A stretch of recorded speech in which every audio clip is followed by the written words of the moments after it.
चौं ओर फैली इस हरी जमीन से लेकर कभी सीमाएं न खत्म होने वाले इस नीले आसमान तक दिखने वाली प्रत्येक चीज पर्यावरण का निर्माण करती है।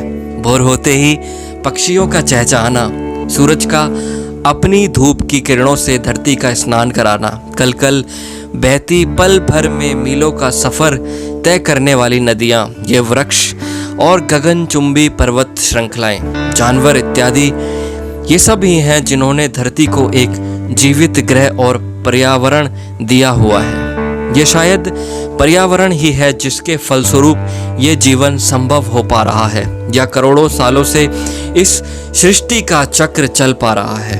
पर्यावरण का संतुलन बनाए रखने के लिए प्रकृति ने इंसान और पर्यावरण के मध्य तालमेल बनाए रखने के लिए कई प्रकार के चक्रों का निर्माण किया हुआ है। पृथ्वी को और जीवन को सुचारू रूप से चलाए रखने के लिए इन चक्रों का संतुलित रूप से चलाया जाना आवश्यक है। यदि किसी भी कारणवश कोई भी प्राकृतिक चक्र सुचारू रूप से कार्य नहीं करता तो जीवन और पृथ्वी का संतुलन हिल जाता है। चूंकि मनुष्य प्रकृति द्वारा बनाया गया पृथ्वी पर सबसे समझदार प्राणी है, इसलिए कई बार मनुष्य प्रकृति से भी आगे निकलने की होड़ से तरह तरह के तकनीकी आविष्कारों में लगा रहता है। कभी कभी मनुष्य द्वारा किए गए ये तकनीकी आविष्कार और खोजें पर्यावरण के लिए हानिकारक भी सिद्ध हो जाती हैं। उदाहरण स्वरूप मनुष्यों के द्वारा बनाए गए जैविक खाद फसल की मात्रा को तो बढ़ाते हैं परंतु उसकी गुणवत्ता को नष्ट कर देते हैं। साथ ही साथ जमीन का उपजाऊपन भी धीरे धीरे समाप्ति की तरफ अग्रसर हो जाता है और इस प्रकार का अनाज खाने से मनुष्यों में डायबिटीज, कैंसर, अस्थमा, हृदय रोग और न जाने कितनी अनेक प्रकार की बीमारियां उत्पन्न हो जाती हैं।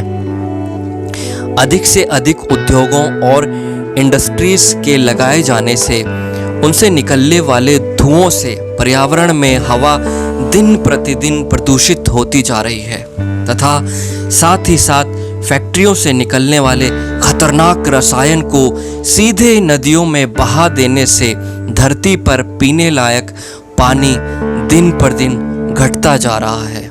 शायद वो दिन दूर नहीं जब आने वाली पीढ़ियां मात्र शुद्ध हवा व पानी के लिए विश्व युद्ध की तैयारियां कर रही होंगी।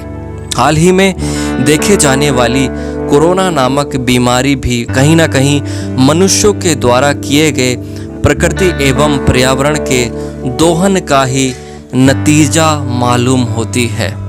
5 जून को पूरे विश्व में पर्यावरण दिवस मनाया जाता है और सभी एक दूसरे को उसकी बधाई भी देते हैं, परंतु जमीनी स्तर पर देखा जाए तो शायद 6 जून आते आते पर्यावरण किस चिड़िया का नाम है लोग यह भी भूल जाते हैं और इसके दोहन में सदा के जैसे अपना योगदान देने लगते हैं। जीवन की रक्षा के लिए हमें कहीं ना कहीं पर्यावरण व प्रकृति के संतुलन को बनाए रखना होगा और इसके महत्व को समझना होगा। बिना वजह पानी को बहाना बंद करना होगा, जंगलों की कटाई को रोकना होगा, एक से अधिक बार इस्तेमाल होने वाली वस्तुओं का प्रयोग करना सीखना होगा, जहां तहां कचरे को फेंकना बिल्कुल बंद करना होगा, प्लास्टिक का प्रयोग बंद करना होगा और सौर ऊर्जा के क्षेत्र को विकसित करने का प्रयास करना होगा। शायद और भी बहुत कुछ करना होगा और शायद हम में से हर कोई ये सोचेगा कि मेरे अकेले के करने से क्या ही होगा। तो इसके लिए हमें यह भी समझना आवश्यक है कि बदलाव की लौ का एक दिया देर से ही सही पर सारे विश्व को रोशन करता ही है। बूंद बूंद करके ही घड़ा भरता है, तिनका तिनका जोड़कर ही घोंसला बनता है। 5 उंगलियां जब मिलकर मुट्ठी बना लेती हैं तो उसका प्रहार हाथी को भी घायल करने के लिए काफ़ी होता है। इसलिए प्रकृति एवं पर्यावरण को बचाने के लिए हमें इसे अपना घर समझकर इसकी रक्षा करनी होगी।